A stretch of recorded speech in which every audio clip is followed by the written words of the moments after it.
Hello सभी को नमस्कार। मेरे पिछले वीडियो में आपने देखा था कि रेखा गणित क्या होती है और उसमें बिंदु, रेखा, किरण इत्यादि का क्या मतलब होता है और कोणों के कुछ प्रकार आपने पढ़े थे। ये रेखा गणित का बेसिक होता है जो कंपटीशन इत्यादि में तो नहीं पूछा जाता डायरेक्टली, बट उसका इस्तेमाल करके ही आप आगे की चीजें समझते हैं और उस पर क्या बनते हैं क्वेश्चन। तो कोणों के प्रकार में आपने रेखीय गुण पढ़ा था। उसके बाद एक कोण का प्रकार था शीर्षाभिमुख कोण। ये आज से यहीं से मैं स्टार्ट करूंगा। Vertically opposite angle. शीर्षाभिमुख कोण कौन से होते हैं, ये कैसे बनते हैं? अगर दो रेखाएं ली जाएं और वो एक दूसरे को काटें यानी कि प्रतिच्छेद करें, इनको प्रतिच्छेदी रेखाएं बोलेंगे। जो रेखाएं एक दूसरे को इंटरसेक्ट काटती हैं इंटरसेक्शन लाइन, सेक्टिंग लाइन बोलते हैं इनको, प्रतिच्छेदी रेखाएं। और यहां पर ये जो कोण बनते हैं, ये जो कोण बनते हैं ये शीर्षाभिमुख कोण या वर्टिकली अपोजिट एंगल कहलाते हैं। और इनकी खासियत होती है कि ये सामने वाले कोण एक्स वाई के बराबर होगा और मान लेते हैं ये ए है और बी है, और कोण ए कोण बी के क्या होगा बराबर। ये शीर्षाभिमुख कोण की क्या होती है खासियत। आई होप आप इसको जानते होंगे, फिर से मैंने एक बार बता दिया। उसके बाद आपका टॉपिक आता है समांतर रेखाओं से संबंधित। ये बहुत इंपॉर्टेंट होगा क्योंकि यहां से आपका इंपॉर्टेंट चीजें शुरू होंगी जो कि एग्जाम वगैरह में पूछी भी जाती हैं। समांतर रेखाएं ऐसी रेखाएं जो एक दूसरे को कभी नहीं काटती, अर्थात उनको अनंत दिशा में बढ़ाया जाए तो वो कभी एक दूसरे को प्रतिच्छेद नहीं करेंगी। या यूं कह सकते हैं ऐसी रेखाएं जिनके बीच की दूरी हमेशा निश्चित रहती है, यानी कि यहाँ पे अगर दूरी 5 सेंटीमीटर है तो यहाँ भी दूरी 5 सेंटीमीटर होगी और आगे आप चाहे जितनी दूर चले जाए इनके बीच की दूरी में कोई परिवर्तन नहीं होगा। इनको हमने पैरेलल लाइन कहा, समांतर रेखाएं।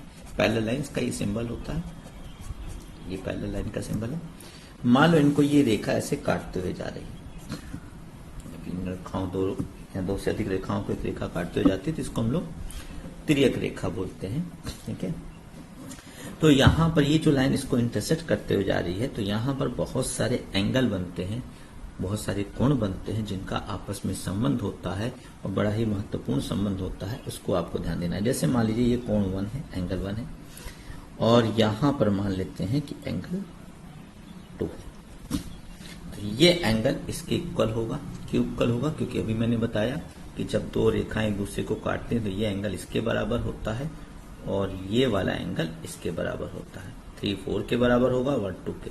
इनको हम लोग शीर्षाभिमुख कोण के नाम से जानते हैं। और क्या खासियत होगी? ये दोनों लीनियर पेयर बनाएंगे यानी कि रैखिक गुण, यानी कि एंगल 1 और 3 का सम 180 होगा, 2 और 4 का सम भी 180 होगा। तो ये तो जो संबंध मिला ये तो पुराने जो कोण हमने प्रकार के पढ़े उन्हीं से मिला। यहाँ पर नया क्या मिलेगा वो भी देखेंगे। यहाँ भी कुछ कोण होंगे, 5, 6 के बराबर होगा, वही से शीर्षाभिमुख 7, 8 के बराबर होगा, वही शीर्षाभिमुख। इनका जोड़ 180 होगा, लीनियर पेयर रखेगी। नई चीज क्या मिलेगी? नई चीज ये मिलेगी कि ये कोण 2 और कोण 5 यानी कि ये और ये आपस में बराबर होंगे, कोण 4 और 7 आपस में बराबर होंगे। ये कहलाते हैं एकांतर अंतःकोण। सरल भाषा में एकांतर कोण बोल सकते हैं। ये जड़ जैसी आकृति का आभास देते हैं। देखिए जड़ जैसी आकृति, ऐसे कुछ ये कोण, ये इधर का कोण, इधर का कोण, तो इस तरह ये बराबर होते हैं। 4, 7 के बराबर होगा।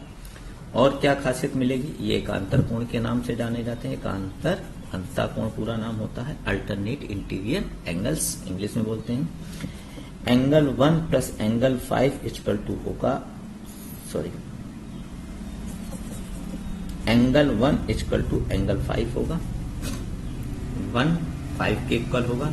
इनको हम करेस्पॉन्डिंग एंगल, संगत कोण बोलते हैं।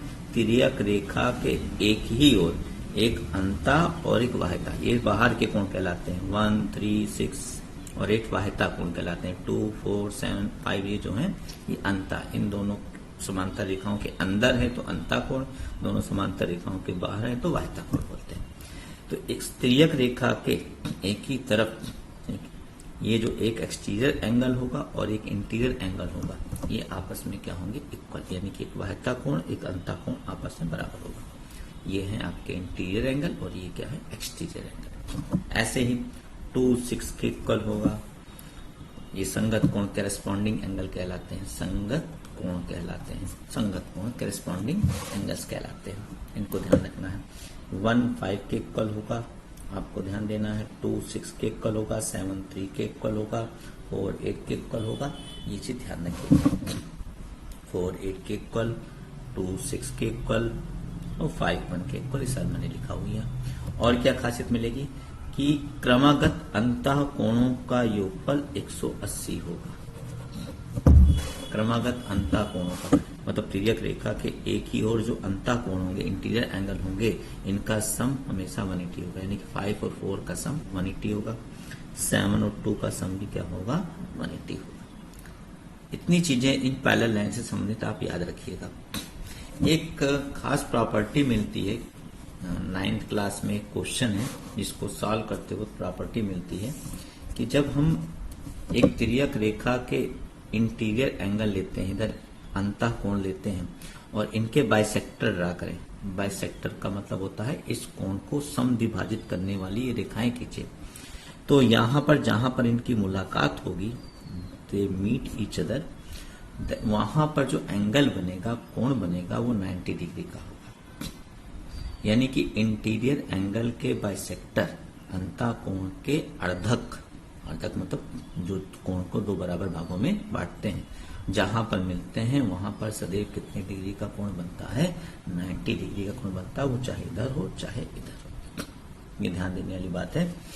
तो ये है समांतर रेखाओं से संबंधित कोण।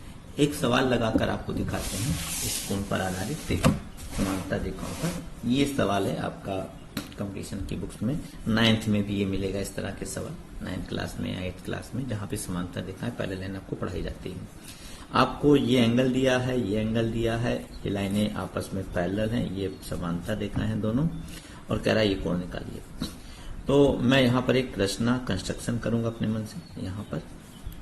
हालांकि इसको त्रिभुज की मदद से भी लगाया जा सकता है, यहाँ पर रचना करके एक त्रिभुज भी बना सकते हैं, उससे भी सवाल लग जाएगा।